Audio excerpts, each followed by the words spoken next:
अभी एक प्रश्न पूछा गया था हमसे एक कमेंट्स में के अंदर कि अगर फल की इच्छा छोड़ दें तो कौन सा कर्म करें, कैसे पता लगाएं? क्योंकि अक्सर जो हम काम करते हैं, कर्म करते हैं, उसका जो आधार है, बेस है, वो तो हम फल की इच्छा लेकर के ही करते हैं।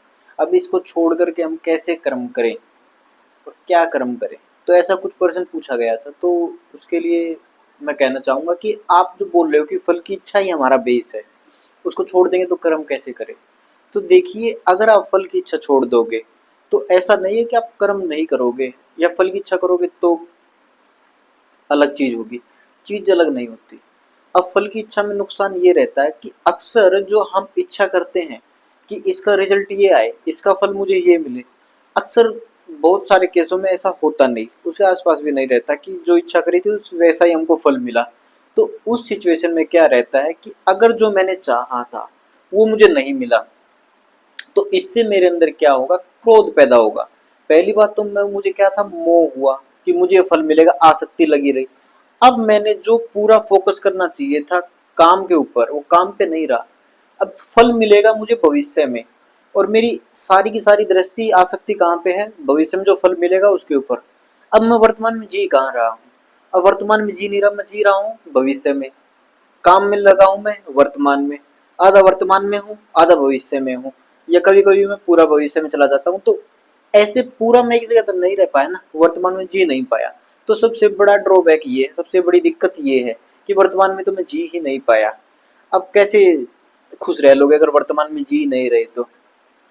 पहली दिक्कत तो ये हुई इसके ऊपर। दूसरी दिक्कत क्या हुई कि जो हमने सोचा वो अगर मुझे नहीं मिला तो मैंने तो आसक्ति सारी की सारी जोड़ दी थी फल से। अब वो मुझे मिला नहीं तो क्या होगा, मेरे अंदर क्रोध पैदा होगा।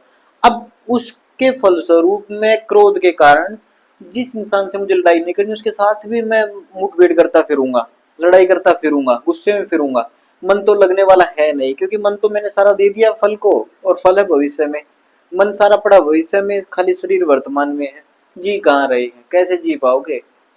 तो ये दिक्कत रहती है फल की इच्छा में। ठीक है। और फल की इच्छा आपको होती ही जब है, जब आप कोई भी काम ऐसा उठा लेते हो कि आपको पता है कि फल मुझे चाहिए ही चाहिएगा इसका। ठीक है ना?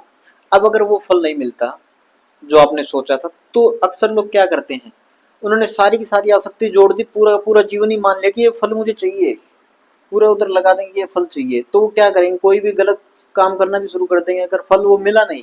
मेहनत खूब करी लेकिन वो नहीं मिला, संयोग की बात है। लेकिन वो ऐसा मानते नहीं कि संयोग की बात है, कोई बात नहीं। वो अक्सर सोचते कि नहीं नहीं नहीं, ये तो चाहिए ही चाहिए। फिर उसके लिए कोई ना कोई गलत रास्ता ही निकालेंगे, गलत रास्ते का इल्जाम गलत ही होता है। अब उसका भी तो फल मिलेगा ना, गलत काम करे जो। तो वो तो अक्सर लोग सोचते नहीं। इस वजह से आज के दिन इतने ज्यादा दुखी भी रहते हैं फिर, इसी वजह से है। और जो श्रीमद् भगवत गीता के अंदर बताया गया है वो ये नहीं बताया गया है कि आप फल की इच्छा मत करो।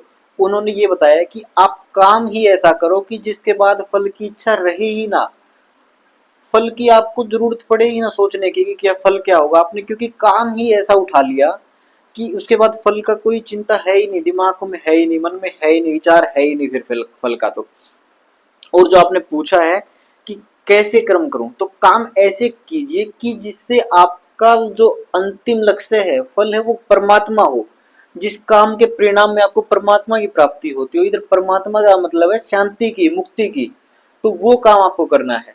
अब काम ऐसे भी हैं जो आपको और ज्यादा बंधन में डाल सकते हैं, और ज्यादा आपके अंदर अशांति पैदा कर सकते हैं, आपको डिप्रेशन में लेके जा सकते हैं, आपकी नींद भगा सकते हैं। ये तो वो लक्ष्य है। और एक ऐसा भी काम है कि जिससे आपकी जितने बंधन थे वो दूर हटे, कटे आपके बंधन, आपको शांति मिले। तो आप ऐसे काम कीजिए जिसका परिणाम क्या हो, परमात्मा हो, यानी कि शांति हो, मुक्ति हो। तो वो काम है करने योग्य। अब आपने काम ऐसा उठा लिया जो परम सत्य था, परम सत्ता है, जो सबसे ऊंची चीज थी, आपने लक्ष्य ही वो चुन लिया जिसका परिणाम ही परमात्मा होगा। तो फिर फल की इच्छा बची कहाँ, फल की चिंता बची कहाँ, आसक्ति जुड़ेगी किससे? अब जो आखिरी चीज थी, आखिरी चीज मोह ही, प्रेम ही, उससे हो गया, तो अभी क्या बचा? अब बीच में जो भी आप करोगे तो उसका आप खाली एक चीज पाने के लिए कर रहे हो। बीच में आप नौकरी भी करोगे तो खाली उसके लिए। अब बात आती है कि नौकरी भी मैं कैसे करूंगा। अब आपने नौकरी करना शुरू कर दिया, उधर बॉस सुबह सुबह आपने देख लिया, ओ बड़ी अच्छी खासी सैलरी है, लाखों में है, ठीक है नौकरी कर लेता हूँ। लेकिन नौकरी कैसी कर ली? सुबह आते ही बॉस बोलता है 9:30 बजे ऑफिस में चाहिए, 1 बजे से पहले लंच नहीं होगा। 1:30 बजे वापस सीट पे चाहिए, 6:30 बजे से पहले घर जाने का नाम नहीं लेगा, रात को भी फोन करूं तो फोन उठाना चाहिए, छुट्टी के लिए 10 दिन पहले बताना चाहिए। अब ये बंधन है कि मुक्ति है, क्या है?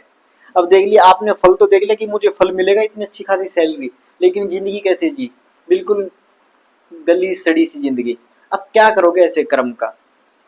तो इसलिए कर्म ऐसा उठाइए, आप काम ही ऐसा उठाइए कि फिर फल की इच्छा हो ही ना, क्योंकि अक्सर फल की इच्छा भी दुख दे सकती है आपको, कि आपने फल की इच्छा कर ली ऐसी, उसके लिए आप कर रहे हो गलत काम, तो भी उसका फल मिलेगा आपको। फल क्या मिला? देखिए, गलत नौकरी कर ली तो फल ये मिला कि आप जिंदगी जी पाए नहीं जैसा जी सकते थे।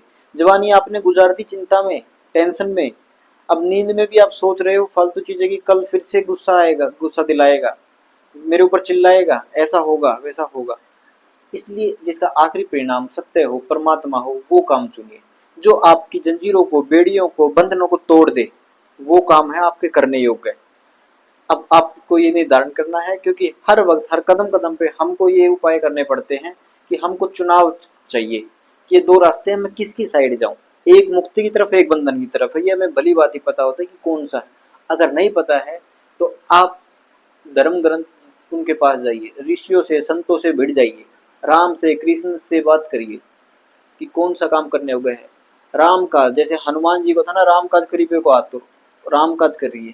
निष्काम कर्म जो श्री कृष्ण ने बताया, वो निष्काम कर्म राम काज एक ही चीज है, वो काम करिए, फिर फल की चिंता नहीं रहेगी। तो वो है करने योग्य।